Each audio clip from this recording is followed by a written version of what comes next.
This is not normal. Support from Müller-Wolfer, and in there was Haaland! Slipping it through for Haaland! Haaland! Oh,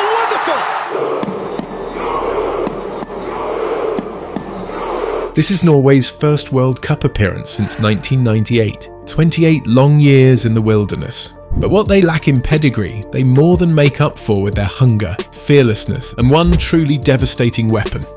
No one expected Norway to go this far, let alone reach their first ever quarter-final.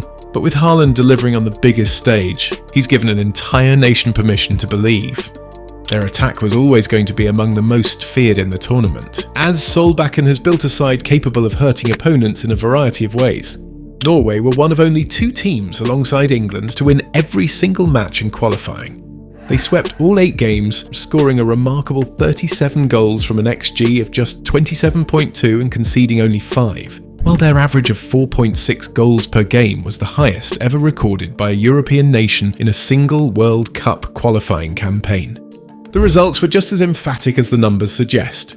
From their 11-1 demolition of Moldova to their more impressive 3-0 and 4-1 victories over Italy, the Scandinavians didn't give a rat's arse about anyone's feelings. Ruthless yet exhilarating, combining structure and discipline with the freedom for their exceptional talents to thrive. They proved particularly lethal on the counter, scoring 7 goals from fast breaks, 4 more than any other side in the European qualifiers. You might assume Norway's entire game plan is simply to launch it toward Haaland and Inshallah. But no side that scores 37 goals in qualifying can be reduced to Route 1 or labelled purely counter-attacking. Operating from a 4-3-3 base, Solbakken's side combines high pressing with sharp vertical transitions, but they are equally capable of methodical build-up play, as demonstrated against Italy when their second goal followed a sequence comprising 21 passes. A notable quirk of their qualifying campaign was that despite the sheer volume of goals, not one came from outside the box. But come to think of it, it's an approach that actually makes perfect sense given their attacking calibre. At the heart of it all is Haaland, whose staggering 16 goals in 8 games meant he finished as the top scorer across the entire World Cup qualification campaign and matched Robert Lewandowski's 2018 record for the most goals scored in qualifying by a European player. Haaland is simply a cheat code for any international team, with his remarkable 55 goals in 50 appearances for Norway, underlining why a major tournament platform feels long overdue. After claiming his 3rd Premier League Golden Boot in 4 seasons with Manchester City, he will know that Norway's hopes of a deep run hinge on him carrying that prolific form into the World Cup. The only real question was whether the magnitude of the World Cup and Norway's first appearance at the tournament in 28 years might prove too overwhelming. It didn't. Just under 30 minutes in, Haaland was at full stretch, stabbing home a cross from the left like a proper number 9.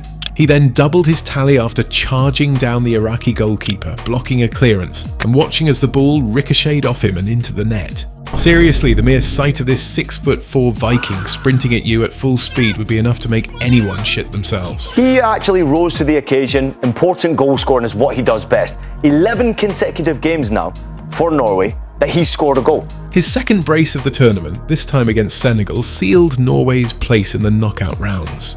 The first came from his trademark burst of speed on the counter. The second, a deft volley amid a crowded, chaotic box, power and poise in equal measure. And then came round 3 and the most anticipated game of the group stage, Mbappe's France versus Haaland's Norway. Both sat on 6 points, the winner would take top spot. Except Solbakken had other ideas. Seeing little value in risking his stars and perhaps believing the odds were slim regardless, he rested not 1, not 2, but his entire starting 11, Haaland included. But it seems to have paid dividends with Haaland's incredible double against Brazil, adding to his late winner against the Ivory Coast in the last 32. That makes it a staggering 7 goals in just 4 World Cup matches. In total, he now has 62 goals in 54 caps for Norway, an outrageous return of a goal every 71 minutes. More impressively, only 6 of those have come from the penalty spot. The City striker has now scored in each of his last 14 competitive games for Norway, racking up 27 goals in that stretch alone. To find the last time he didn't score in a competitive match for his country, you'd have to rewind all the way to October 2024. But the true improbability of what Haaland is doing was laid bare against Brazil. Up until the 79th minute, Norway's talisman had just 19 touches. For many forwards, that's a quiet game. For Haaland, 19 was plenty.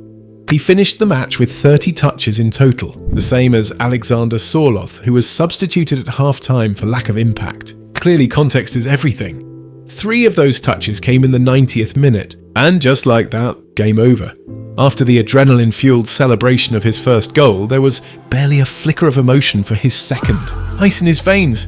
Perhaps even he was surprised at what he'd just done to 2 of the best centre-backs in the world. And in a very un-Haaland-like fashion, his goal came from outside the box. And the data makes it even more ridiculous.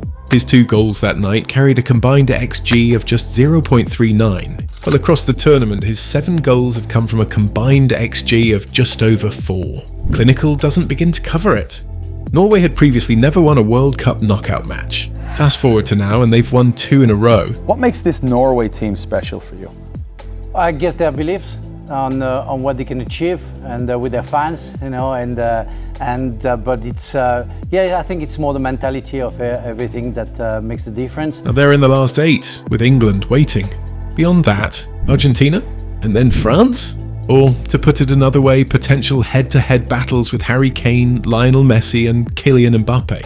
And maybe, just maybe, a golden boot waiting for the last man standing. Of course, as a football player, you want to be in the World Cup and you want to perform, but let's be honest, to score 7 goals for Norway in the World Cup is quite special. So it's unreal, and I don't have words. It's difficult to put words in what I'm feeling, what I'm doing, you know, because it is unreal, and I need to pinch myself sometimes in the arm because it's big, you know. Every once in a while, a team emerges from out of nowhere to achieve the unthinkable. So why not Norway as the most unlikely World Cup winners of them all? It may sound fanciful, but in key areas of the pitch they possess near unrivaled quality and determination. We have a great squad now. You could put on Bob, you can put on Østegård, who did a great goal, has scored 5 goals as a defender in Serie A this season for Genoa. I think it speaks for Norway when we needed fresh legs on the pitch. We had 4 or 5 players coming on that we never had that. Ultimately, Norway arrive, carrying the kind of unpredictability that accompanies youth and inexperience, but also with genuine grounds for optimism that this could be one of their most successful World Cup appearances yet. If you enjoyed this video, like and subscribe for more content like this. Also, don't forget to hit the notifications bell so you never miss a beat. And with that, we'll see you in the next video.